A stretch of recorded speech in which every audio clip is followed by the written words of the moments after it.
Oh, she's super I cool. only Oh, for the thank last you. 20 minutes, but I feel like you don't know me and I don't know you, but we would have a lovely lunch together. Because I feel from you like you like people Thank and you. that you have an interest in helping them be their best selves. And that doesn't come around so often. It should come around way more often. But I I love the Harriet Tubman movie and I loved reading about her.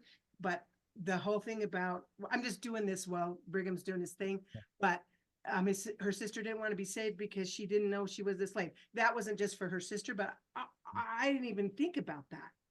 Yeah. Thank Okay. you for the feedback, Marley. I would love to Absolutely. connect. Love to connect. Welcome once again, guys, to Levelin Up. You're here with Brigham Blackham. We're going to be talking about how the Aloha effect can increase your business. And I have one of my very favorite people in the world, Marilee Webb, with us today. She is one of the people that has helped shape me. I'm going to get choked up because I love her so much. But she shaped me into the person that I am today. And even though we don't always have the time to be around each other, we've always shared that love, and she's someone that I care deeply about, and she's helped me with my relationships, with my performance, with so many different elements of life. I have Marilee-isms pop in my head all the time because of the wonderful person that she is. She's a great entrepreneur. She's a great teacher, a great mentor. And I'm so grateful to have you on today. Good morning, Marilee. How you doing? I'm good. Aloha, Brigham. Um, Aloha. this is a big, warm hug and breathing your air. Ah, love it. Thank you. How can I help you? We talked about, I have some ideas. I love it. Um, you asked me to do a little background, but the first thing is, why is this, the Hawaiians call someone like me a haole? Mhm. Why is this haole talking about the aloha effect? I had the awesome privilege back in the year 2002 to go teach at, frankly, this will surprise you, the most diverse university in the world. It's Brigham Young University, Hawaii. And the reason it's so diverse, there are over 71 countries just in 2,400 students. It's a tiny campus. But I went there, a professor had left and they needed somebody quick. And so originally it was just a 10-month contract. And so I was like, okay, I'm not a touristy kind of person. I don't like to, I love to travel. I've traveled a lot. You and I have even gone to China together. Yeah. Anyway, but I had no idea what was going to happen when I stepped on that island. But I knew I was going to be there just only for 10 months. And I was just going to embrace everything. And I started talking to my Hawaiian students and my Hawaiian colleagues, like, teach me about Hawaiiana. And the thing is, the Hawaiians believe that when God breathed into the nostrils of man, which, by the way, includes women, always mankind includes women, but that God gave mankind their ha, their breath of life, their essence of who they are. So when a Hawaiian who really gets it, because they all, if they're still on the islands, they get dinged if they don't be aloha, right?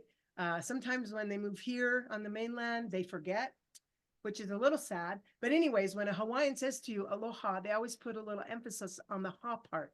Because when you breathe air of someone else, when you share others' air, it changes you. And so when they say aloha to you, they're saying, here is everything about me. Here I am. And when you say aloha back, then you're saying, and here I am. And now we're sharing air, which keeps us alive. And I promised myself that after I left the islands, that I would never lose my aloha, which means how I treat people and how I act when people treat me differently than I would like to be treated. So I continue to share that with my students. You and I had the awesome privilege of even doing a very sacred Hawaiian chant on the Great Wall of China. Oh my goodness, think about that. And even though you speak way more because you're so good at languages, but I knew the few phrases to make sure that I could greet somebody and where is the bathroom. But even then, when we chanted together, everyone quiet, listen, what's happening in our space. Um, so that's the effect of aloha is how you be. It's not really to just say it's their word for hello and goodbye. It just cheapens that word. It's how you be. And it's how you be no matter how you are treated. That is the huge essence. I would like to follow on what Carla said. Don't ever apologize for religion. It's how Christ treated people, even hanging on the cross. He said, forgive them. They don't know what they're doing to me. So, Father, forgive them. So I think the big difference about aloha is how you act when people treat you poorly. Hmm. And I purposely didn't say react. Sorry.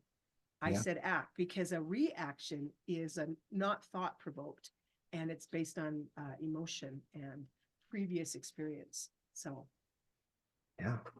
And you act, you respond, you don't just react. right. Or react. Yeah.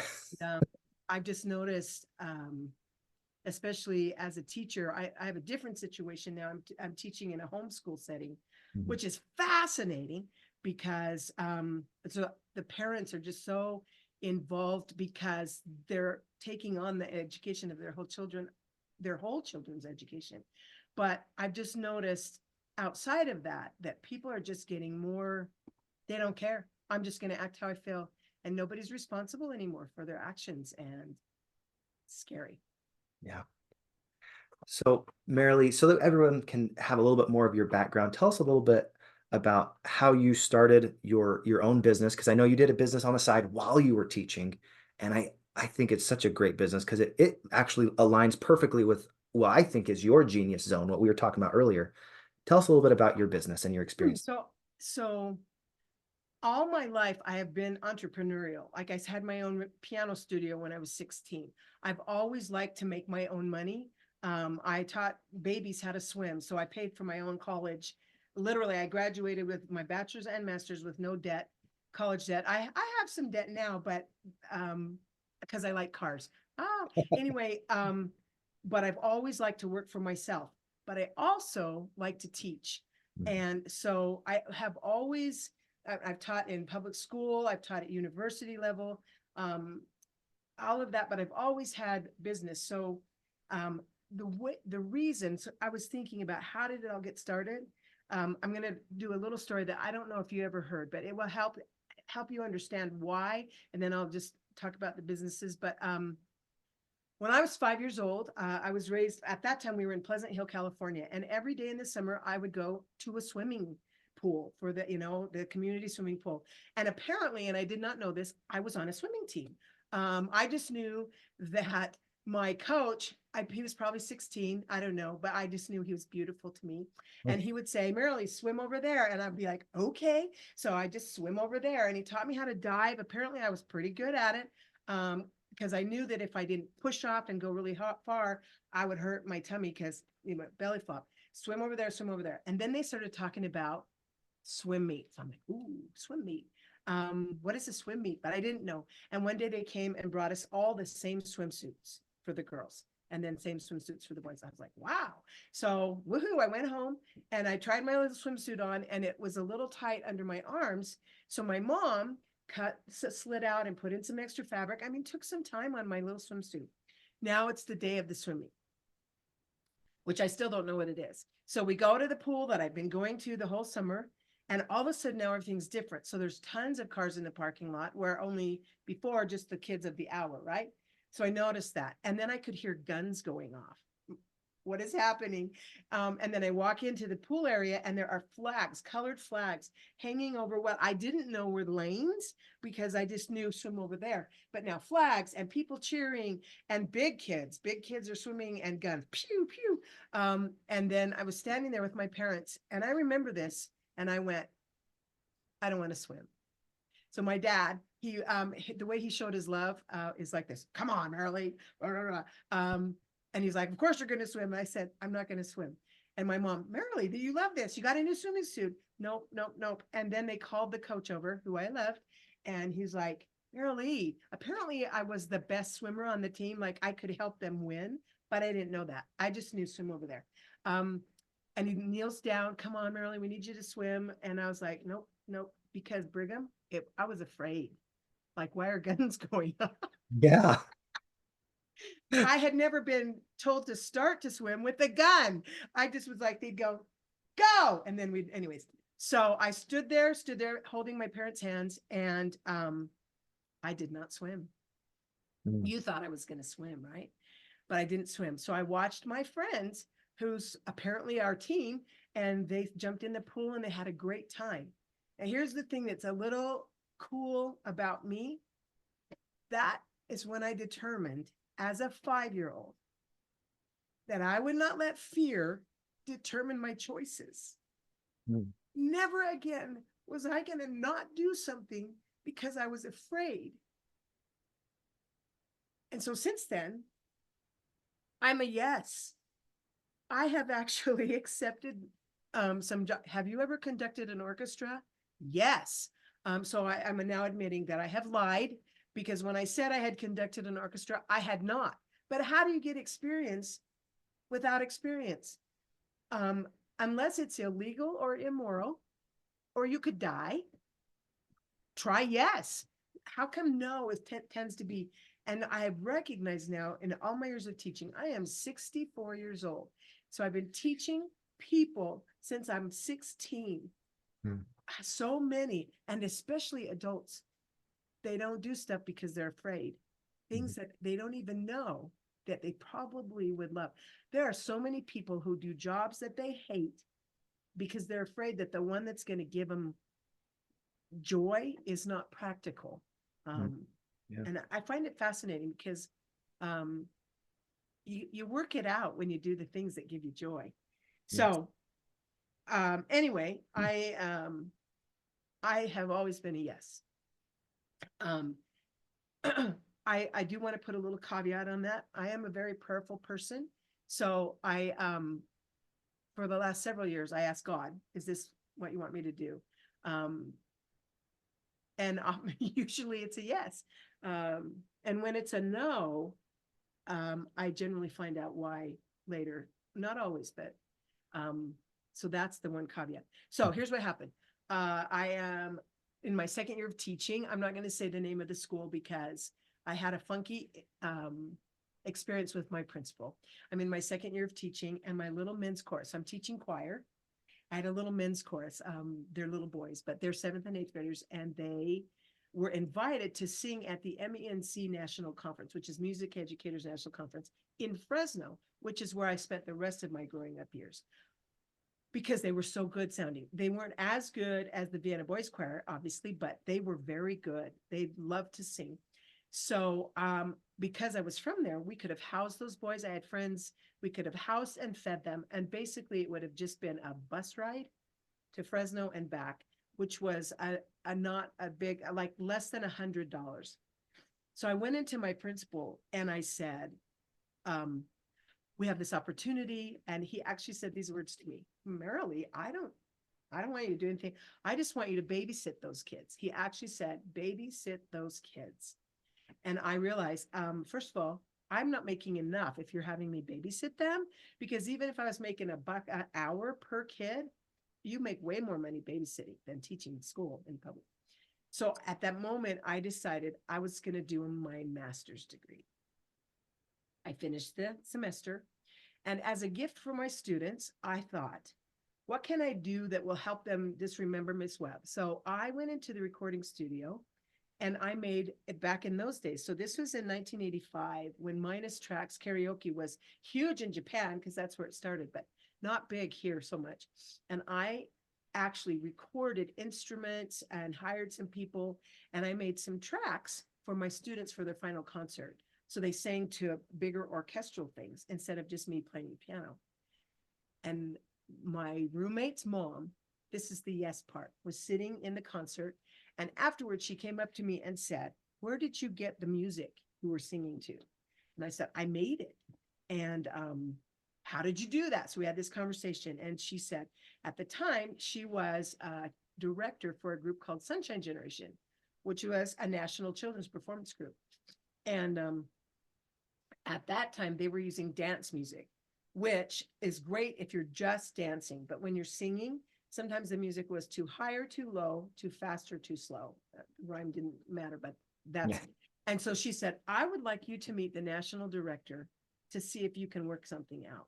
So I'm 24 years old and I meet with this woman who is very accomplished and has built a franchise like a McDonald's of performance groups all over the country.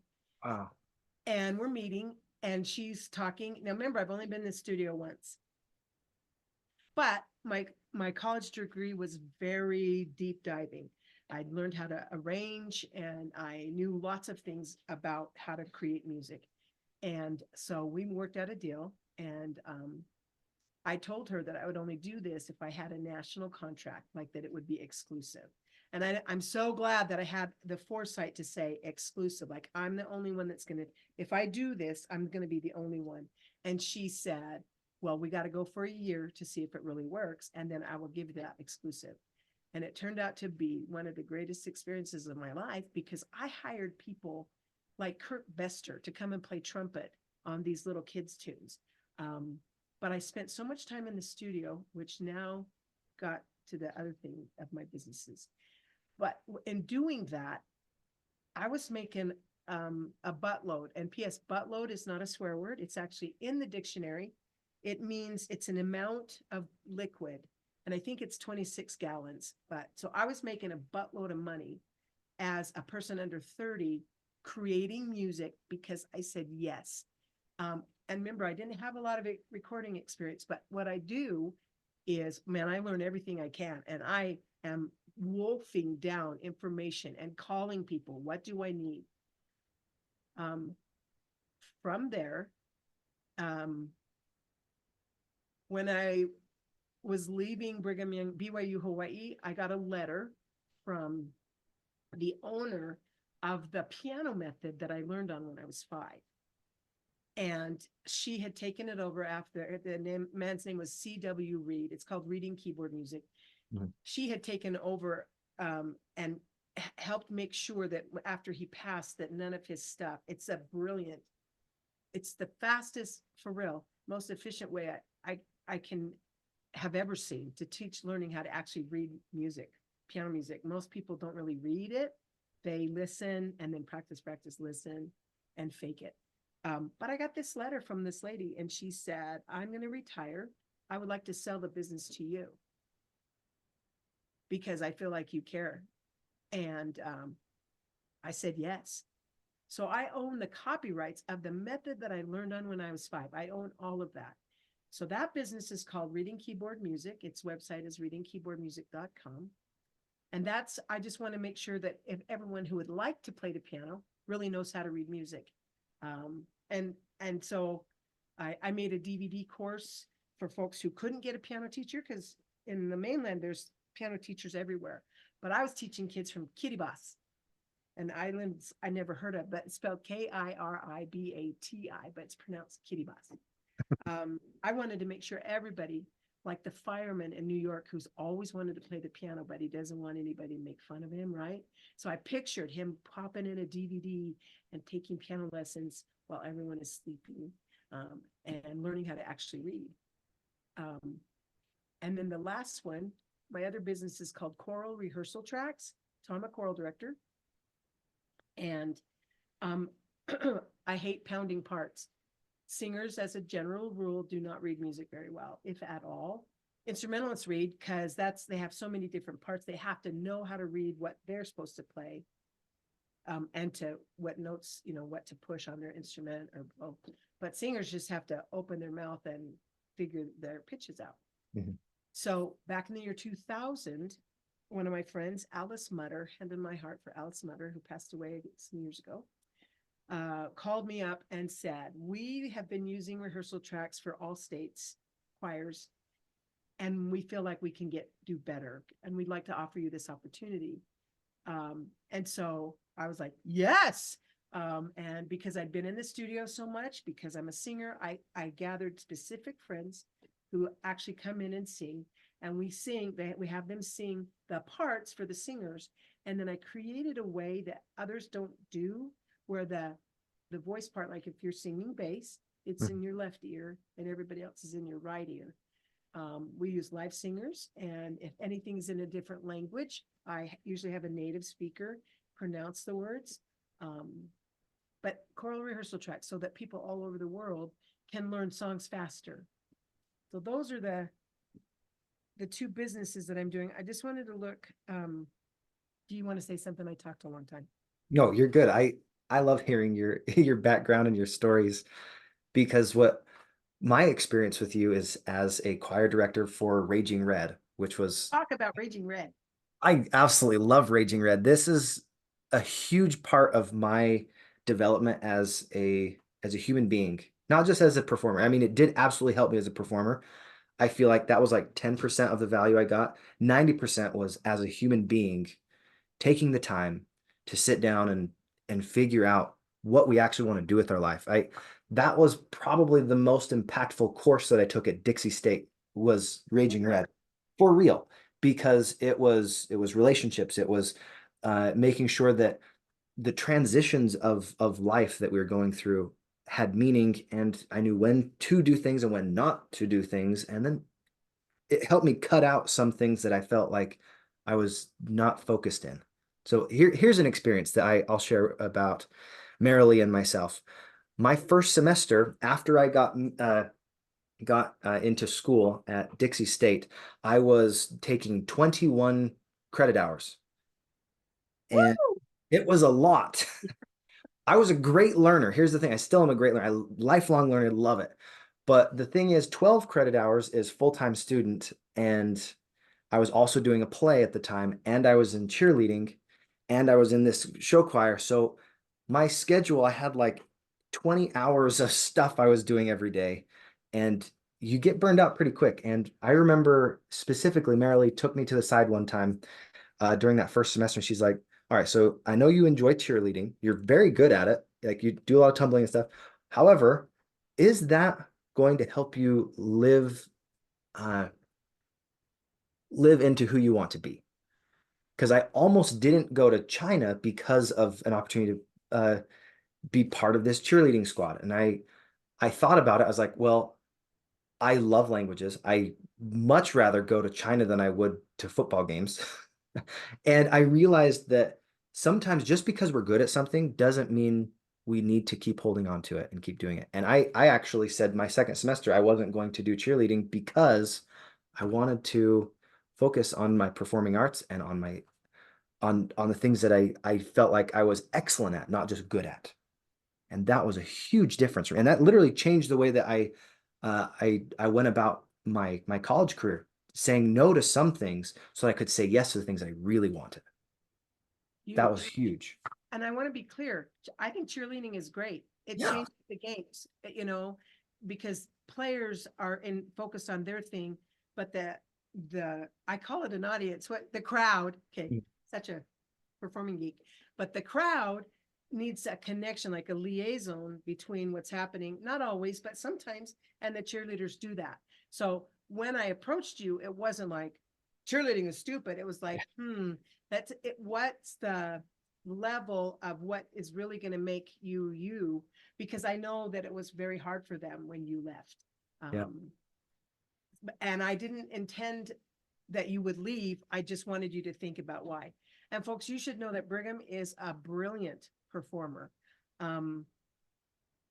He comes by that naturally, and he's very good at just making people feel like they want to be his friend and go to lunch when he's on stage. Like, I think this guy's really cool. If you remember, we did from Tangled, Mhm. I've got a dream, and Brigham was Yeah. our hook thug. And everyone was props. All the girls were the props because we didn't have any, we never had props with us. It was a brilliant number, but it was adorable. And not just that, our serious numbers as well. But you were so, and this is not I love you too, man. This is for real. You wanted to be taught, and you were a sponge, exponential sponge. I still remember Yo Bun Fa. Yes. Absolute, tell the people what Yo Bun Fa. Yeah, here, I'll pull this up. This right here is Yobanfa, right?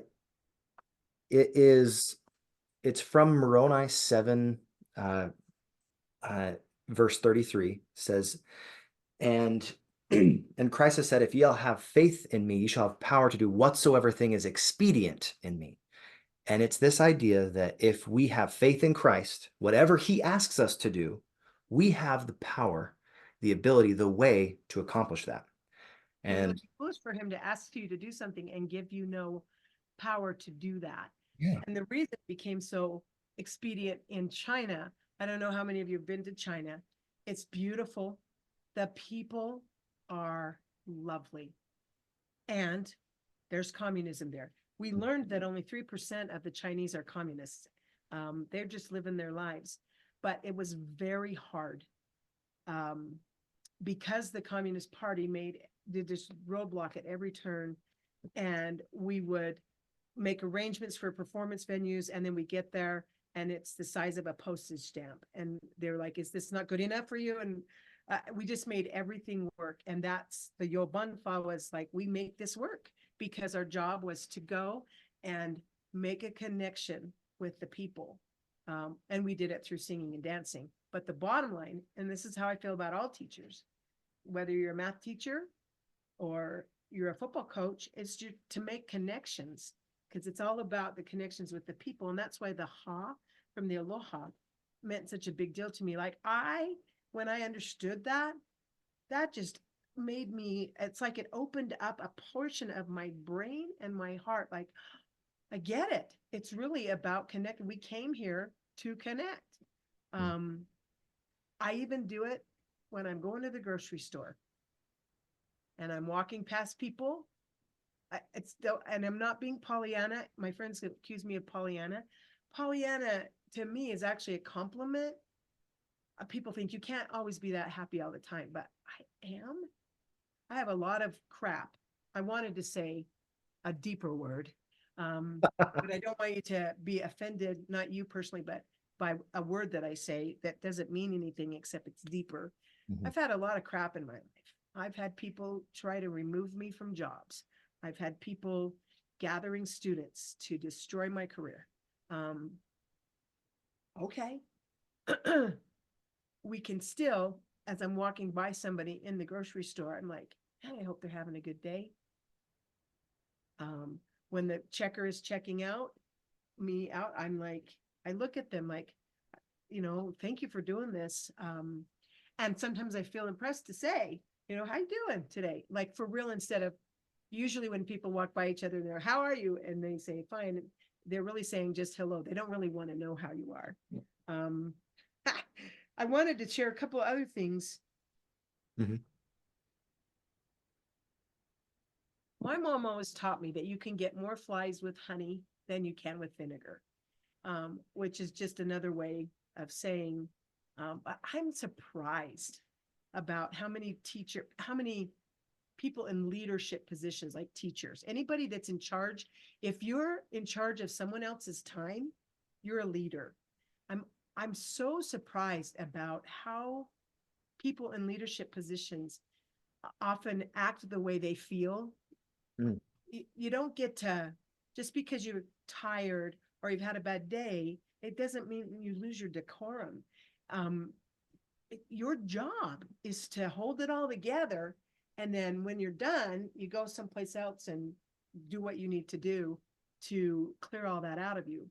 But being gracious and kind, I am amazed how many people, I teach voice and piano. I'm amazed how many people come to me damaged here and in their hearts by past voice teachers who don't feel like they can sing because the way their teacher handled the most fragile thing that they have. They say that the most difficult thing to do is to speak in public. And Brigham, I think the most difficult thing to do is to sing in public. There are people who are Fortune 500 presidents and CEOs and billionaires who would stand up in front of 100,000 people and give a speech. But if you ask them to sing, I think that's a lesser group of folks. And so to be unkind as the singing teacher about someone's voice, it makes no sense to me. So as a business owner, my job is to make sure my employees anybody who I write a paycheck for, anybody that encounters me on the phone, walking by, my job's to make sure they feel safe with me as a human. I didn't always come that way. I had two employees who were older than I. And one time, so here's me, I'm all about the business. So I'd call her up, her name's Jane. And I'd be like, okay, Jane, here we go. And I did that all the time. Like, we got the business. I don't have a lot of time because I'm teaching. I got to, and finally one day she stopped me and she said, Marilee, do you realize you never ask me how I am? You just launch. That's the word she used. You just launch. And I was all, first I was offended, like, well, we don't have time, Jane. I didn't speak this out loud. Thank God, literally. And then I was all, oh my gosh, you are right. To this day, so that's been more than 20 years. It's been before I went to Hawaii. To this day, I want to know. When I ask you, Brigham, how are you? I'm waiting. And sometimes if you don't want to tell me, I'm okay with that. But I'm asking with an intention to know how you are. So I had one of my employees smack me in the face. Hello, McFly. I'm helping you. You need me to help you find out how I'm doing today so we can actually connect. She was going to help me anyway, and the other one is Chris. Chris worked with me for OPS. I always say my employees work with me, not for me.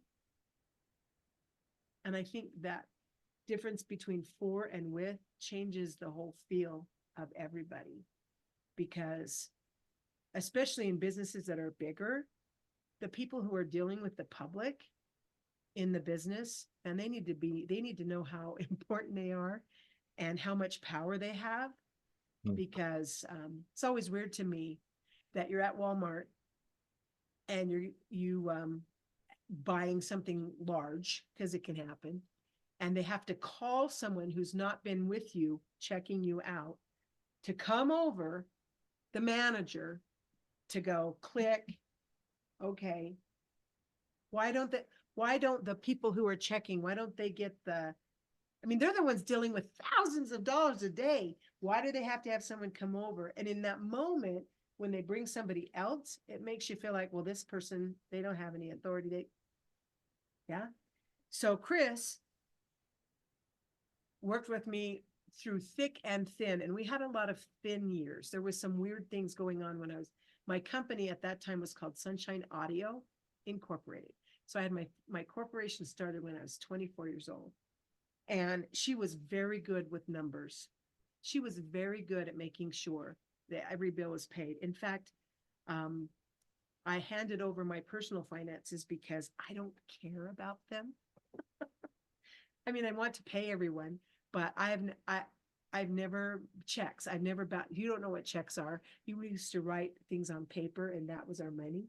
I never balanced my checkbook. My dad was an accountant and he was horrified that I never balanced my checkbook, but because okay. Because I just saw people who were 2 pennies off and then they'd spend time to find the 2 pennies. But anyways, I turned my finances over to Chris.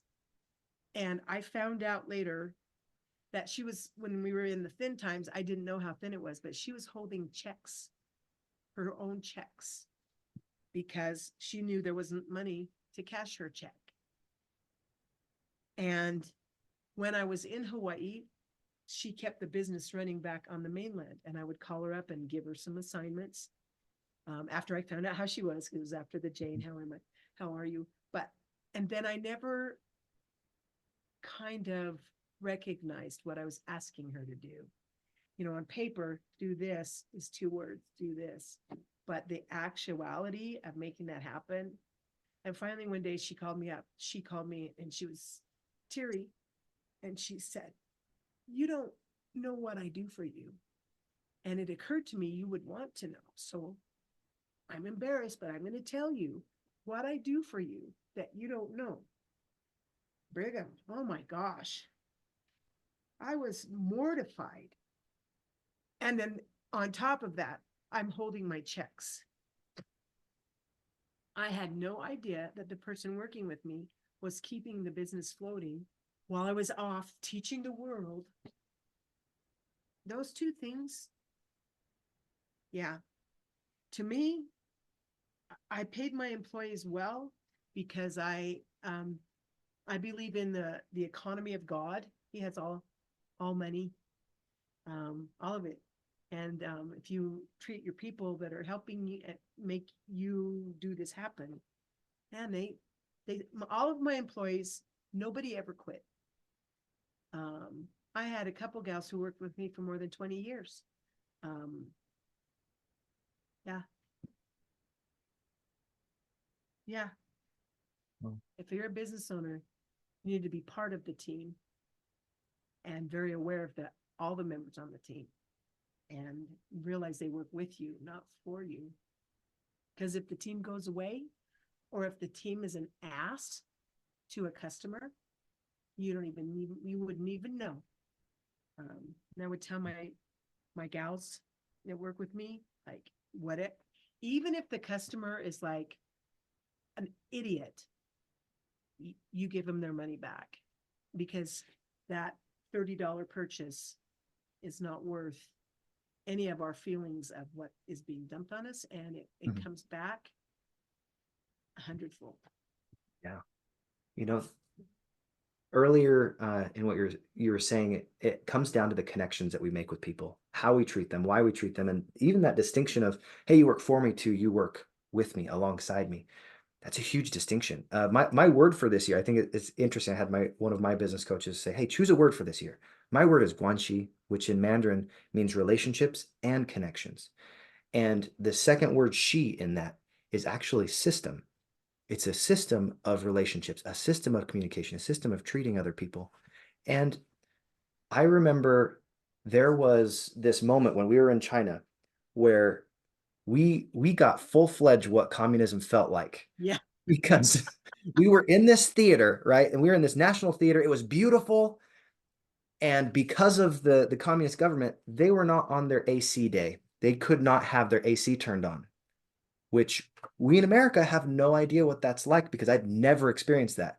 They had public officials showing up that we were going to perform for. It was 105 or 110 degrees in this building, and we have like an hour-long set that we're going to be performing. And backstage behind the stage lights, it was like 120.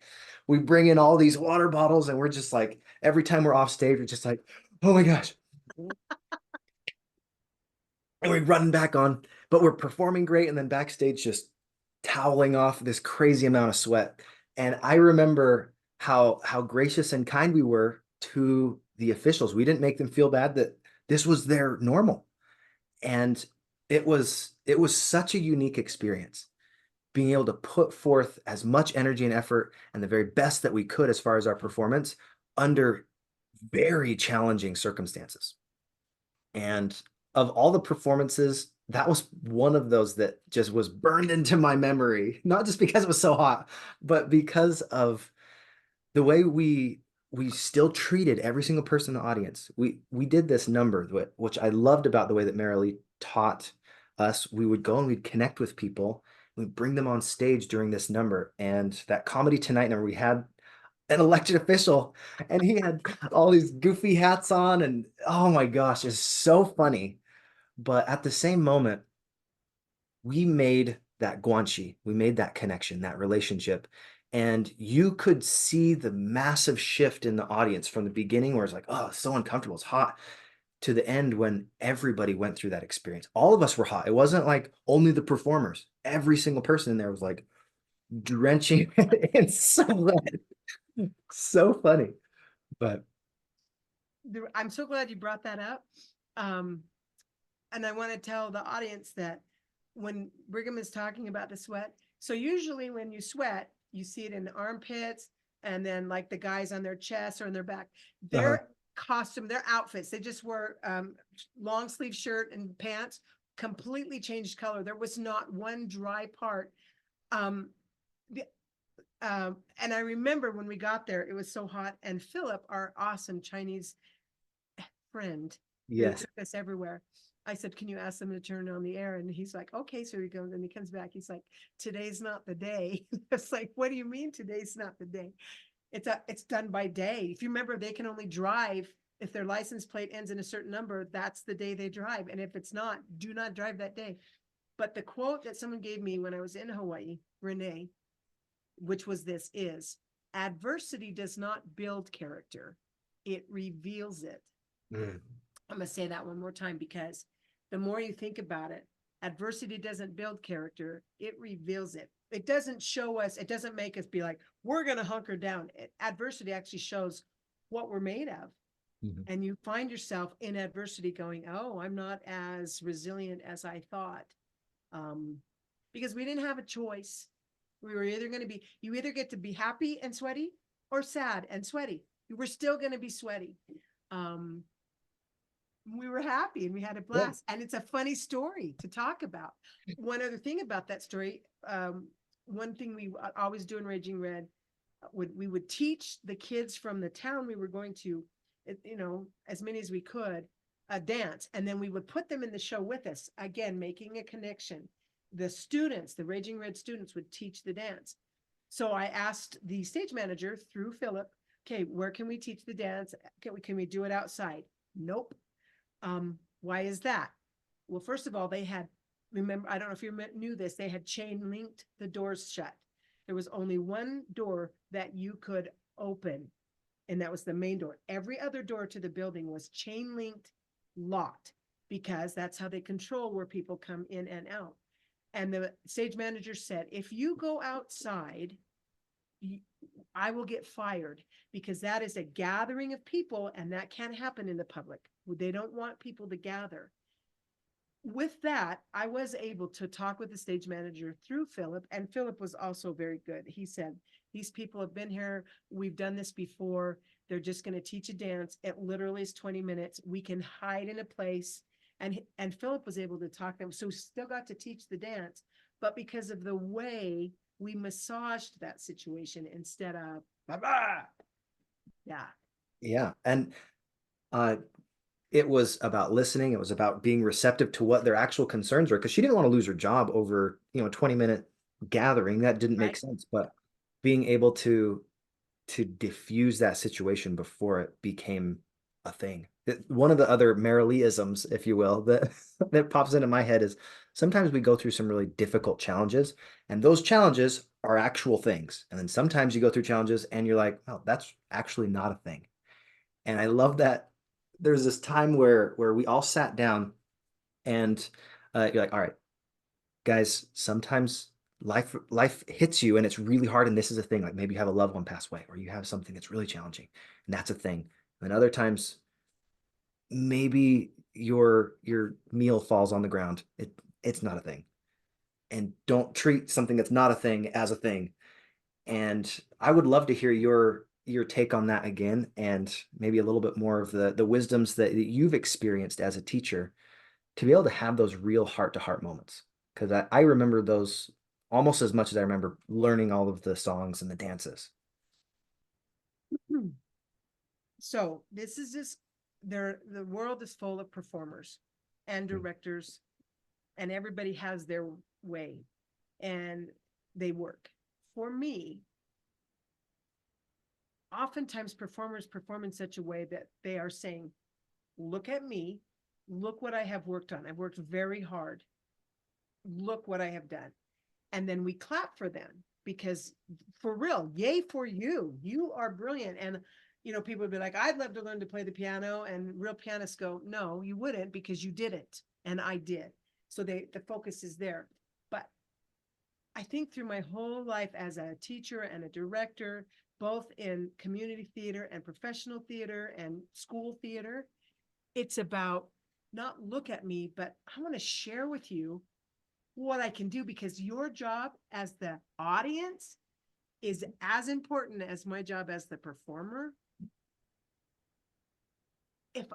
Because if you're not there, then who do I perform for? And so with that shift of I'm going to share with you, it doesn't make the performer any less. It just brings up the level of importance of the audience, and not that they can clap for us, but that we can share with them. When you're 2 years old, you're like, look at me, and you do your first somersault. You're not thinking as a 2-year-old, behold, I have perfected the somersault. You are like, I know how to do something. And then you're so joyful about that you want others to be like, wow, that's awesome, because you assume everyone else can do the somersault. That changes also the aspect of the performer. You're like, when we would go out there, we loved the performance. We loved sharing what we were doing. But to share, you have to be vulnerable. Mm. So I have seen performing groups that have no idea that an audience has given them their time. They have an idea, but that's said poorly. They don't care. The two things that people care the most about is how you spend their time and how you spend their money. So when someone is going to sit down and focus on you, well, that's a huge respect thing. And when you understand that, well, now we have this beautiful thing where at the end of the show, you know it's been successful, because people don't want to leave not just to be with you, the performer. They don't want to leave, because then when they get out in the world, it all comes back. The world comes back. So it's that sharing. But in order to share, you have to be vulnerable. So we spend a lot of time talking, listening. I did have a few students that were frustrated with me about that. They would tell me, I feel like we talk too much. I'd be like, I know. But people, there were times, Brigham, there are other performing groups who were much more skilled. They had way more time in rehearsal than we could. Mm-hmm. Way more time.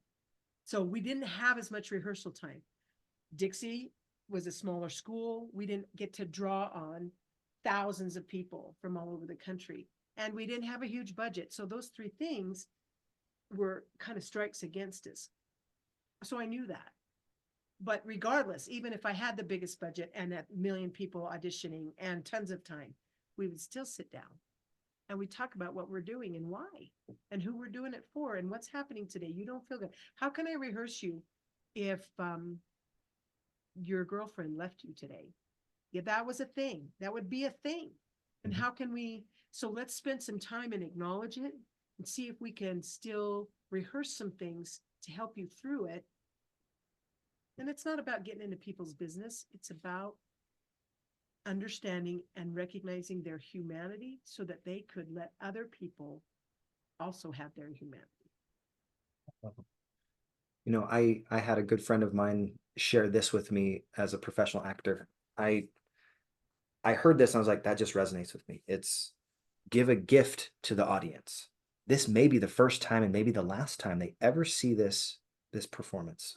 Beautiful. And it definitely is the only time they'll see it in this exact moment. Theater is ephemeral. It's fleeting. It's not something that you capture and you're like, oh, that's the exact same experience watching it online as it is in that moment. That's why people don't want to leave the theater after. And if we actually have that sharing mentality, like you said, I'm going to give a gift. I'm going to do my very best so that you can share in this wonderful moment with me and we can make that connection. There's such a different distinction of performance than, hey, let me show off for you. Let me make sure that you appreciate all the hard work that I put into this. Because I have had times where that was the pedestal type of moment. And it's not the same as, hey, let's invite you in and let's make a connection. Let's build on what I've done and make this together, this synergy, way more impactful than it could have been by just me performing on my own little stage. And I think that's part of the value that you brought up too, is who's that one person in the audience that you're performing for? Who's that person you're connecting with? When you have a joke land, who do you point out in the audience to make sure that it goes through? And there's some times where we forget to have fun. I remember this about 3 years ago. I was teaching in theater and I had a rehearsal where I felt like literally every single thing went wrong. We were doing a memorization rehearsal because in theater, you memorize an entire book. I don't know if you guys have ever done this before, but most people are like, hey, it's hard to memorize a page. You're like, well, I've got 120 pages and I have to have these high school kids that maybe have only been in a play or two memorize an entire book. So we're doing this memorization exercise. And I remember I took the fun out of it. Mm. And if you take the fun out of theater, why are you doing it? And about half the rehearsal, I was like, okay, something's off. Maybe I'm just angry or I'm frustrated. And we played an improv game for like 15 minutes. And when we came back and we actually did the memorization techniques, they were getting it. It was a huge difference because they didn't have that, oh, I'm not doing good enough, that self-limiting belief and the walls that they put up for themselves. You took that down because they were having fun and they were okay to make mistakes. They're okay to get close enough to the line and they're like, oh, let's tweak that just slightly. Here's how it goes. And having fun in those mistakes, it's something that I love about theater. It's something I love about performing. I don't think I've ever performed perfectly. Maybe once ever, but I don't think it ever really happens. And that's part of the fun in our humanity. So, Marilee, tell me about how you've been able to enjoy life despite the imperfections that we often experience. Quickly before I do that, Yeah, go ahead.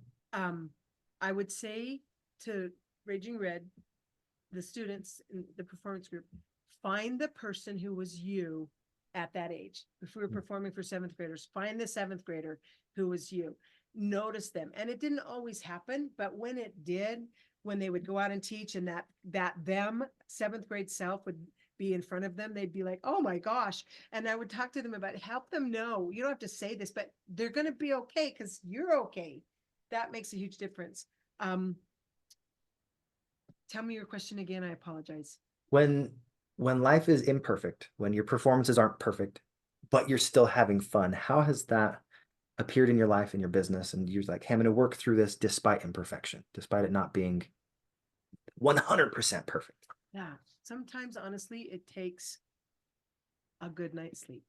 Mm. I'm not kidding. Sometimes it's, um, I find myself not often, but sometimes going, I think I'm finished with this day. I'm done.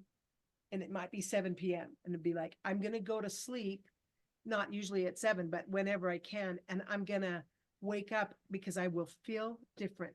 One of the things that I've been working on, because I'm way into people's energy, and I want to start neutral every day. Yeah. I want to have, and when I wake up mad or anxious or anything that's negative, man, that just sucks the life out of your day. Yeah. I make a conscious effort to start neutral or actually waking up and being like, oh, here's how I do it. I would tell you guys all the time, I still to my students today, yesterday even in class, don't ever get used to anything. Mm. Don't get used to being able to smell. Don't get used to being able to see. Don't get used to wiping your own bottom. And then they all giggle. And I'm like, think about that. There are people who can't wipe their own bottoms.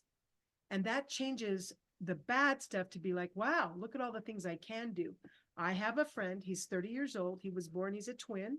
And his twin was born perfectly healthy physically. And he was born with so many abnormalities that the doctors told his parents he will not live. And if he does, he will be a vegetable. He will certainly never walk or talk or do anything. He's 30 and he walks and he can talk. It's hard. You have to really work to understand him because his jaw doesn't shut. That's one of the things. But you know what, Brigham? He has never personally swallowed. He has the mechanism to swallow, but the brain is not hooked up to that mechanism. He's never tasted food. He's never had a drink of anything. He's fed through a tube in his stomach. And anytime that I'm feeling like, oh, I'm like, Eric can taste, he never has had food. And so when we're together at a restaurant, because he comes, I'm like, someday, Eric, Jesus is going to let you and I, after we die, have a meal together because I don't ever want to get used to eating and tasting and swallowing. That thing, don't get used to something, and that changes everything. Mm. And that's how I work through because I just threw this off, but I have had people have meetings to get me fired. That's big. That's an energy of destruction that they're putting out. And it was very ominous and very overwhelming, but I lived. And beyond that, I've worked at forgiving them because they don't know what they're doing. It's not me that their issue is with. Something is missing in their lives, and I happen to be, let's put it on Marilee. When we are angry at people, it's usually not the people. We're usually angry about something, and they're the ones standing there. So forgiving, being aware of your own energy, and being willing to be done. Yeah. Be done with that and move on. Some people live their lives as teachers. They have the same day, the same January 15th every year. They pull out the same, you've seen it in your colleagues. They pull out the same worksheets. Oh my gosh, I'd have to stab myself in the eye. I choose my literature based on who's in front of me for. So sometimes I would choose Raging Red, some stuff, but then I'd see who shows up in the cast. And then we would look at things to highlight them based on who's in the room. And that's that, being adaptable. I love this idea of don't get used to anything. I was sharing a room with a lady named Carol, my very first teaching position, and her husband, he spoke English and German, right? And she was teaching German. We swapped rooms. He had an accident on the ice. He was just with his kids, and they were on ice, and they were skating around, and he slipped and he hit the back of his head, and his English went away. He couldn't speak English anymore. He had to relearn how to do it. He still had his native language, but he didn't speak English anymore. And you think about it, in his career here in America, not speaking English is a big deal. So he went on disability for a couple months, and he had to relearn every single thing. And then he no longer didn't speak without an accent. He actually spoke with an accent. You think about how someone's life can change in the blink of an eye. The fact that we're alive today, it's more valuable than millions and millions of dollars. The opportunity we have to be alive and to breathe, like we need to breathe out and we need to breathe in. We have so many blessings that we sometimes forget to recognize. And I love that. Don't get used to it. Don't get used to it. Marilee, thank you so much for just being who you are. And I love you so much. This aloha effect, guys, every single time we performed with Raging Red, I remember Marilee getting up and sharing this ha with other people. And that's why I wanted to bring it to all my friends here in real estate and business, because we never know when our time on earth is over, but we can share these moments and we can make these moments count. And thanks for making this moment count, Marilee. I love you so much. I love you, Brigham, and I like you. And I like you. It's a choice. Yeah, we love our family. We don't always like them until we choose to. But just tiny end thing, rather than just doing something because you never know when it's going to be your last thing. How about you do it because it's way more cool than not doing it. Yeah. And then someday you die, and then you have a new experience. But not just because it might be your last day. How about you just do it because it's so much better physically, mentally, emotionally, spiritually, if you just choose something else, even when the bad things. I'm not discounting bad things. We came here to be opposed. So what are we going to do with our opposition? So thank you so much, Brigham. Thank you, Marilee. I love you so much. And I like you. So thank you so much. Thank you. Have a wonderful rest of your day. Guys, thank you so much for tuning in live with us as well. If you like this, keep tuning in, like, follow, hit that bell to get the notifications. We really appreciate you supporting it. Have a wonderful rest of your day. God bless.